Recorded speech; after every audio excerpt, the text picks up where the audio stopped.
El destructor de preocupaciones. Una de las grandes metas en la vida es lograr la paz mental, y la razón por la que muy pocas personas tienen paz mental es porque no la ven como una meta bastante importante, y si lo hacen no se toman el tiempo para entender lo que se interpone entre ellos y su paz mental. Ya hablamos de uno de los principales obstáculos o principales pares de obstáculos, que son los patrones de hábitos negativos, el temor al fracaso, el temor al rechazo. Estos nos roban una enorme cantidad de paz mental, y también hablamos de sentimientos de culpa, sentimientos de inadaptabilidad, de falta de mérito, de no merecer, etc. También ellos nos roban paz mental. Pero en esta sesión quiero hablar de la última, por así llamarlo, clave a esta discusión de emociones negativas, y es a lo que llamamos imaginación negativa. Las palabras imaginación negativa vienen de un extenso cuerpo de literatura que fue escrito a principios de siglo. Encontraron que la imaginación negativa es algo que creamos en nosotros mismos y que al mismo tiempo nos causa una enorme cantidad de estrés y desesperación. La imaginación negativa crea temor. Y una de las mejores definiciones del temor que he visto últimamente se llama experiencias de fantasía que parecen reales. Experiencias de fantasía que parecen reales. En otras palabras, son experiencias que creamos en nuestra mente y en nuestra imaginación, y vivimos con ellas, y entre más vivimos con ellas, más reales se vuelven. Tengo 3 hijos, y si los dejo ver una película de miedo, aunque insistan en verla, comienzan a pensar que hay criaturas monstruosas bajo su cama, en sus alcobas, etc. Son las experiencias de fantasía que se vuelven reales. Y una vez, con el pequeño Michael, no pudimos lograr que durmiera en su alcoba porque estaba convencido de que había monstruos ahí. ¿A qué llamo imaginación negativa? Lo traduzco como preocupación. La preocupación es una forma sostenida de temor causada por la indecisión. La preocupación es una forma sostenida de temor causada por la indecisión. ¿Eso qué significa? Significa que cuando tomamos decisiones, nos deshacemos de la preocupación. Hace algunos años se hizo un estudio donde muchas personas fueron estudiadas y se les preguntó de qué se preocupaban en ese momento. Por las respuestas vieron que esto es de lo que las personas se preocupan. Un 40% de las preocupaciones que las personas tenían era por cosas que nunca pasaron. Se dieron cuenta de que las cosas por las que estaban preocupadas nunca pasarían. Iban a llegar tarde, o iban a perder sus trabajos, o no iban a funcionar bien en una relación. La siguiente cifra, 30%, eran cosas que habían ocurrido en el pasado, que ya habían pasado y no podía hacerse nada al respecto. 12% de las preocupaciones eran por la salud. En la mayoría de los casos, preocupaciones innecesarias. Pensaban que tenían un dolor, una enfermedad, un sufrimiento o algo más que no resultó ser verdad. El 10% de las cosas que les preocupaban eran triviales. Les preocupaba tener morralla para el parquímetro, o si alguien les telefonearía o no. Preocupaciones realmente irrelevantes. Solo un 8% de las preocupaciones eran por algo sustancial, y de ese 8%, la mitad, o el 4%, estaban totalmente fuera del control de la persona. Estaban preocupados por saber si la China Roja invadiría Vietnam del Norte y cosas similares. De todos modos, la persona no podía hacer nada. Básicamente, la investigación muestra que casi un 96% de todo lo que nos preocupa o más es irrelevante. Nunca pasó, no vale la pena preocuparse por ello. ¿De dónde viene la preocupación? Pues viene de una mentalidad de preocupación. Si fue criado en una familia donde su madre o su padre eran preocupones, usted tal vez también sea otro preocupón. Es una respuesta condicionada. Los veía preocuparse y quiere ser como ellos porque eran las personas más importantes en su mundo, así que se preocupa también. Y conozco a niños de 4 o 5 años que son muy preocupones. Y ellos y sus padres se sientan juntos y se preocupan aunque no hay nada por qué hacerlo. Pero son las experiencias de fantasía que se vuelven reales. Nuestra labor es eliminar la preocupación, y voy a darle 2 o 3 ideas simples que puede usar. Número 1, que es una de las más populares de todas, simplemente es esto: viva un día a la vez. Viva un día a la vez. No se preocupe por lo que pueda pasar mañana. No se preocupe por lo que pueda pasar dentro de un año o dentro de 6 meses. Solo haga lo mejor que pueda ahora. Hay una hermosa frase de Teddy Roosevelt. Dijo algo que significaba esto: haz lo que puedas, donde estés, con lo que tienes, y no te preocupes por el resto. Haz lo que puedas, donde estés, con lo que tienes y no te preocupes por el resto. La clave número 2 para tratar con las preocupaciones, y yo tengo un enorme número de retos que enfrento en mi vida empresarial, y es llegar a los hechos. Esto es muy importante, llegar a los hechos. No los hechos aparentes, no los hechos rápidos, no los hechos que parecen obvios, sino entender los hechos reales.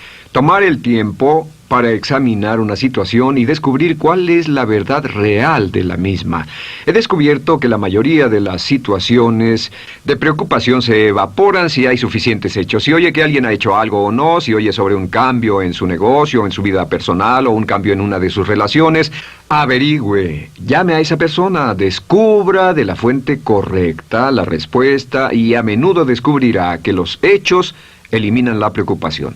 La mayoría de las personas que se preocupan son las que prefieren preocuparse que tomar el tiempo para preguntar y averiguar qué es lo que ocurre exactamente. Pregunte, investigue, lea, haga su tarea, consiga los hechos. Uno de los requisitos más importantes, por cierto, para su éxito en los negocios o en alguna otra cosa, en cualquier otro campo, es consiga los hechos que necesita para que sus respuestas sean exactas y actualizadas. El tercer método se llama el destructor de preocupaciones. Destructor de preocupaciones es una expresión que inventó uno de nuestros graduados. Dijo que esta expresión literalmente salvó su negocio y salvó su salud mental. Es una de las técnicas más simples, se lo juro, es dinamita. Consiste en 4 pasos. Bien, paso número 1. Si tiene usted algo en mente, defínalo claramente por escrito. Defínalo claramente por escrito.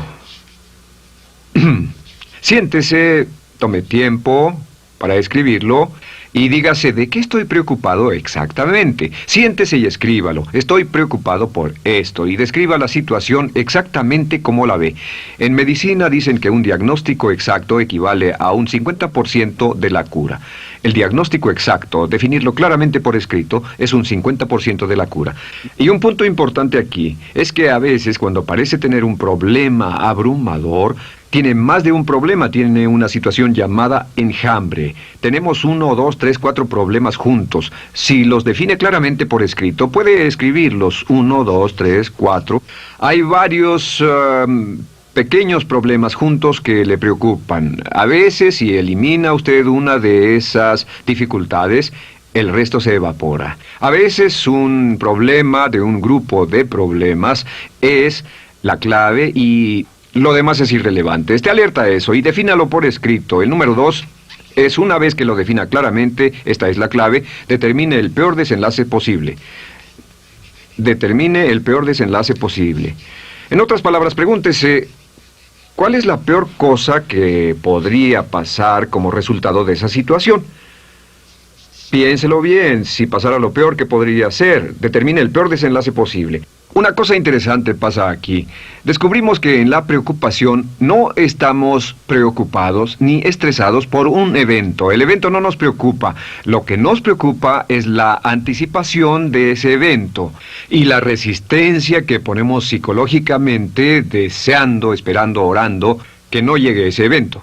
Si determinamos cuál puede ser el peor desenlace posible y dice que lo peor que podría pasar es esto, y lo concretamos y lo ponemos por escrito, descubrimos algo notable. Su preocupación desaparece.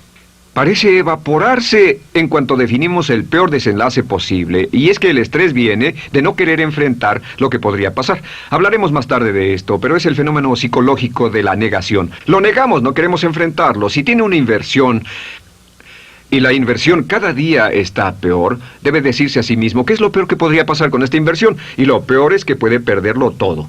Una vez que diga, lo perderé todo, de pronto ya no está preocupado por eso, porque sabe qué es lo que puede pasar. El tercer paso, permítanme un segundo, con respecto a una relación. A veces estamos en una relación muy infeliz y decimos, ¿qué es lo peor que podría pasar aquí?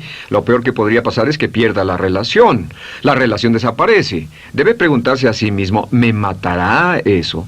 ¿Moriré al perder la inversión? ¿Moriré al perder el trabajo? ¿Me matará el perder la relación? La respuesta, por supuesto, es no. Uno se recupera de casi cualquier cosa.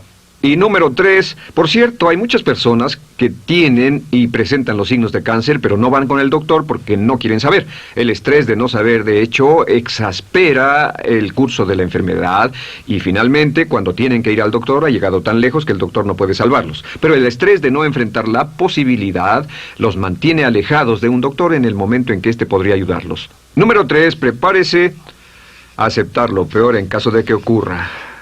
Aceptar lo peor en caso de que ocurra. No es ser pasivo, no es ser fatalista. Solo diga, si nada puede hacerse, y esto debe pasar, debo aceptarlo. Tengo un dicho que uso mucho y es, lo que no puede curarse, debe soportarse. Lo que no puede curarse, debe soportarse. Pues bien, si esto llega a pasar, lo acepto y aprendo a vivir con eso. No voy a dejar que me despedace, no voy a dejar que me mate. Número 4 es, comience inmediatamente a mejorar lo peor. Comience a mejorar inmediatamente lo peor. ¿Qué significa? Significa que ahora acepta que puede pasar y ha decidido que vivirá con ello en caso de que ocurra. Y ahora hará todo lo posible para trabajar y para asegurarse de que no ocurra. Por cierto, en los negocios se llama el análisis minimax de lamentos. Es minimizar el máximo lamento. En otras palabras, es decir, ¿qué es lo peor que puede pasar y cómo puedo minimizar el máximo lamento? La técnica Minimax es una técnica tremenda porque aclara su mente considerablemente y una de las mejores formas de usarla es muy eficiente. Tome un pedazo de papel, trace una línea en el centro y en el margen superior y luego en la parte izquierda escriba en este lado una definición. Una definición clara de lo que lo está molestando. En este lado escribe PDP, peor desenlace posible, y después escribe 1, estoy preocupado por esto, y lo escribe, y acá lo peor que puede pasar es esto. 2, estoy preocupado por esto, lo peor que puede pasar es esto, y así. Usted verá que cada vez que haga esto, el problema se evapora, y la mayoría, por supuesto no toda, la mayoría del estrés o la desesperación desaparece, su mente se aclara, y con una mente clara puede enfrentarlo en forma efectiva. Ahora, el punto final con respecto a toda esta idea de preocupación e imaginación negativa es, ¿cuál es el antídoto? ¿Cuál es el antídoto de la preocupación? ¿Cuál cree que sea? Pues simplemente esto, es actuar con un propósito. El único antídoto de la preocupación es actuar con propósito. Todo lo que lo lleve al extremo donde pueda actuar con un propósito, donde se pueda mover con firmeza. Como Shakespeare dice, si usas los brazos contra el mar de problemas, al hacerlo acabas con ellos. Cualquier cosa que lo lleve a actuar firmemente y con un propósito, eliminará la preocupación. ¿Por qué? Por lo que llamamos la ley de sustitución. No puede estar pensando en un problema o en una situación y pensando y actuando a propósito para resolverla y preocupándose por ella al mismo tiempo. La preocupación casi siempre surge cuando se tiene demasiado tiempo en las manos. Es una forma de establecimiento negativo de metas. ¿Recuerda que hablamos de la ley de la concentración? Dice que lo que siembra, cosechará. Pues cuando tiene una situación que le preocupa, ¿qué se encuentra haciendo? Lo que se encuentra haciendo es pensando, hablando, cosechando, imaginando vívidamente exactamente lo que no quiere. La ley de la expectativa dice, lo que se espera llegará a su vida. Aquello a lo que más temía ha llegado a mí, como dice en el libro de Job. La ley de la atracción dice que atraerá a su vida a las personas y las circunstancias que van de acuerdo con sus pensamientos dominantes. La razón por la que empleamos un módulo completo para hablar de preocupación es esta, es que hay algunas personas que no se preocupan por nada. Este método, por cierto, de determinar el peor desenlace posible, el destructor de preocupaciones, también es un método tremendo para toma de decisiones. Cuando está en una situación y debe tomar una decisión de una u otra forma, la primera pregunta que debe hacerse cuando lo haya analizado es, ¿qué es lo peor que podría pasar? Recuerdo al gran Paul Getty, quien hace años fue uno de los hombres más ricos del mundo, dijo que este método de determinar el peor lado posible, lo usaba como un método de toma de decisiones en todos los negocios que emprendía. En todo lo que emprendía se preguntaba, ¿qué es lo peor que puede pasar? Y se aseguraba de que lo peor no pasara. Así que tome la decisión ahora de que va a eliminar la preocupación, las experiencias fantásticas que parezcan reales, que va a aceptar el peor desenlace posible que pueda ocurrir, y luego ocuparse y hacer todo lo humanamente posible para tomar una actitud constructiva, para eliminar la situación preocupante y desecharla. Esta es la clave para eliminar el final de lo peor de nuestras emociones negativas. Un hombre lleva consigo su éxito o su fracaso. No depende de condiciones externas. Ralph Waldo Trine. La librería que dice, si me está yendo tan bien, ¿por qué me siento como un impostor? Tienen el llamado síndrome del impostor. ¿Alguna vez ha tenido éxito en algo y la gente ha ido a usted a decirle, vaya, hiciste un excelente trabajo, o eso es maravilloso, aunque haya sido muy, muy duro para usted, y sintió que los demás iban a descubrir, siente como que, es decir, que iban a descubrir que realmente no es bueno, que solo fue un fraude, solo un accidente, y por supuesto es lo que dice, fue coincidencia, fue un accidente, la verdad, no sé ni cómo lo hice. Hacen todo lo posible por huir de ese sentimiento de inferioridad y de no merecer las cosas. Estén muy alertas. La segunda manifestación adulta de la culpa es la autocrítica destructiva. Hay una línea de un gran poeta que dice, aquellos a quienes se les hace mal, hacen mal a su vez. Los niños a muy temprana edad, a veces a la edad de 2 o 3 años, comienzan a menospreciarse, se desgarran, hasta se golpean y se castigan físicamente si se les critica demasiado. Siempre dicen el equivalente de no valgo suficiente o no soy muy bueno, y se castigan a sí mismos. Y la crítica destructiva es un síntoma real de un sentimiento escondido de culpa e insuficiencia. El número 3 es que fácilmente manipuladas por la culpa, las personas pueden jalar sus cordones de culpa en forma muy simple. Realmente vemos que existen 2 tipos de personas en el mundo, los lanzadores de culpa y los receptores de culpa. Invariablemente, estas personas se atraen mutuamente. Y por supuesto el lanzador de culpa es la persona que se identifica con el padre que lanzó la culpa y el receptor es la persona que se identifica con el que atrapó la culpa.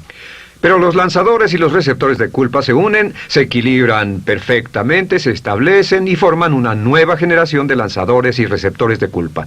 Podemos decir que usted es fácilmente manipulado por la culpa, porque ha estado muy bien condicionado. Su jefe puede tirar de su cordón de culpa, una persona en un autobús puede tirar de su cordón de culpa, una sobrecargo puede tirar de su cordón de culpa. Esté muy alerta a esto.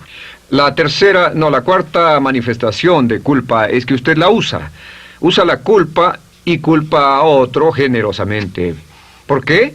Pues si ha funcionado en usted, la hará funcionar en ellos. Le parecerá que es un intercambio, un trato muy justo. Usa la culpa y la culpabilidad y se convierte en la base de sus relaciones con los demás. Cuando algo sale mal, les echa la culpa a ellos. Algo sale mal, culpa a alguien más. En cuanto hay un problema, busca a quién culpar. Un experimento muy interesante con la cámara escondida hace algunos años, fue que hicieron una plancha de hielo y la pusieron en la acera sin que nadie los viera. No hacía mucho frío, pero lo hicieron y observaron cómo reaccionaban las personas cuando pasaban por ahí, cuando caminaban por ahí, llegaban a esa plancha de hielo, se desequilibraban y se resbalaban, y lo primero que hacían era observar a la persona más cercana a ellos, enojados, verdaderamente furiosos. En otras palabras, buscaban a quién culpar. Y si no había nadie cerca de donde habían caído, se levantaban otra vez, miraban a su alrededor, no había nadie y entonces pateaban el piso, pateaban con fuerza y se iban. Nuestra tendencia natural cuando algo sale mal es buscar a alguien o algo a quien culpar, en especial si nos criaron con una culpa continua. Y la quinta manifestación es lo que llamamos lenguaje víctima. Ahora recuerden que hablamos sobre la ley de concentración. Dice, lo que siembras cosecharás. También dice, si usas lenguaje de víctima, mantienes viva la culpa, la refuerzas, la edificas, la cultivas, la utilizas. El lenguaje víctima es lenguaje como no puedo, no puedo, no puedo. Cuando dice no puedo, no puedo, no puedo, envía un mensaje a su mente subconsciente y la mente subconsciente comprende que está inhabilitado, que no tiene control, que es una víctima. Y cuando desea poder hacer algo, su mente subconsciente retroalimenta su mensaje y dice no puedes, no puedes. Y lo segundo que dice es tengo que, y otra vez no tengo control, no estoy a cargo. Pero existe otra expresión del lenguaje víctima que debemos evitar, y es esta, trataré. Trataré, sea lo que sea, trataré. ¿Qué significan las palabras trataré? Pues déjenme decirles qué significan. Significan voy a fracasar y lo digo anticipadamente para que no me vengan con represalias. En otras palabras dice trataré de llegar a tiempo, pero lo que está diciendo es tal vez llegue tarde y no pueden reclamarme porque dije que trataría. Cuando una persona dice trataré, está disculpando su fracaso por anticipado. Si fuera al doctor y el doctor lo examinara, lo auscultara y le dijera, pues está en pésimas condiciones, tendremos que intervenir, debemos llevarlo al hospital ahora mismo, me sorprende que haya llegado aquí, usted dirá, bueno, doctor, espero que haga un buen trabajo. Y él dice, trataré. Si él dice eso, usted seguramente buscará otro médico. O si va a un abogado. Lo culpan de algo y va a un abogado y le presenta su caso y dice, oiga, va a defenderme, y él dice, trataré. ¿Qué está diciendo? Está diciendo, escuche, he estudiado el caso y por lo que veo no hay mucha esperanza, pero lo tomaré de todos modos. Trataré son los que tratan de conseguir que les pague por anticipado. Otro juego de palabras que no debe usar. Por cierto, con respecto a trataré, lo que debe decir es lo haré o no lo haré. No trataré. Si alguna vez en nuestro negocio, tenemos un negocio muy activo, si llamamos a alguien y le pedimos alguna cosa o algún trabajo y dice trataré de conseguirlo para el viernes o trataré de terminarlo a tiempo, al instante sabemos que lo que quiere decir es que quiere sentirse libre, no comprometerse. Así que nunca dejamos que nadie se vaya con un trataré, debe ser hecho o no, y queremos obtener una seguridad. Si hace falta, nosotros lo hacemos. Cuando dicen trataré, lo que están haciendo es que se están lavando las manos. Esté alerta, la otra palabra es desearía. Dicen que un deseo es una esperanza o una meta sin energía detrás. Desearía. ¿Qué significa un deseo? Desearía significa que me gustaría tener algo, pero sé que nunca lo podré tener. Cuando dice desearía bajar de peso, ¿qué significa? Las palabras no dichas son, pero sé que no puedo. Porque no, por las excusas que tiene y el metabolismo que tiene y los problemas, etcétera. Siempre hay razones por qué debe salir, etcétera. Desearía dejar de fumar, desearía estar en forma. Desearía, desearía, desearía. Cuando usa la palabra desearía, le muestra al subconsciente que esto es algo que no cree que le sea posible lograr o adquirir. Entonces el subconsciente descarta completamente esto como meta y no le da energía, ni motivación, ni impulso, ni deseo de lograrlo. Así que esté muy alerta al lenguaje víctima. Esté alerta a la expresión sí, pero. O lo haría, sí, pero. Alguien le dice, haga esto, y usted dice, sí, pero. La palabra pero, por cierto, es el gran borrador. Si una persona le dice, podría incrementar sus ingresos o incrementar su rendimiento, ser una persona mejor o más feliz o bajar de peso o lo que sea, no importa. Y usted dice, sí, pero. Lo que está diciendo es que está borrando toda la aseveración que ha dicho antes. Manda un mensaje a su subconsciente que dice, no hay posibilidad. Y no hace esfuerzo, no otorga energía, no ejerce capacidad alguna hacia el logro de esa meta. Y las personas que han sido criadas con culpa tienen 5 cualidades o 5 manifestaciones de adultos. Una es que se sienten inferiores, se sienten inadecuadas, sienten que no merecen que les pasen cosas buenas. Estén muy alertas a eso. El número 2... se autocompadecen continuamente, usan la autocrítica destructiva. El número 3, usan la culpa y la culpabilidad en ellos y en otros. El número 4, son manipuladas por la culpa. Y número 5, usan lenguaje víctima. Así que, ¿cómo nos deshacemos de la culpa? ¿No es sorprendente cómo se aclara esto? Este pizarrón, todo se borra. Tengo una varita mágica cuando me voy a sentar al escritorio. Entonces, ¿cómo nos deshacemos de la culpa?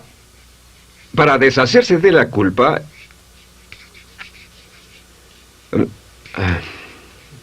este es el proceso. Tiene algunos pasos importantes. Número 1, el primero de la lista, elimine la autocrítica. Elimine la crítica autodestructiva. En otras palabras, nunca diga nada destructivamente crítico de usted mismo. No lo diga. Esta es la regla básica. El subconsciente acepta lo que diga usted como cierto, como un mandato.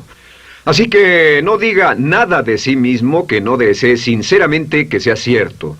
No diga estoy cansado, estoy gordo. No diga no puedo o debo. No diga nada a menos que quiera que sea cierto. Las palabras que van después de la palabra yo son las palabras que su subconsciente registra como mandatos, excepto cuando dice yo desearía o lo intentaré. Así que elimine la crítica destructiva. Siempre hable en términos positivos sobre usted. Me gusta mi persona, puedo hacerlo, lo haré, escogí hacerlo, pero nunca diga no puedo.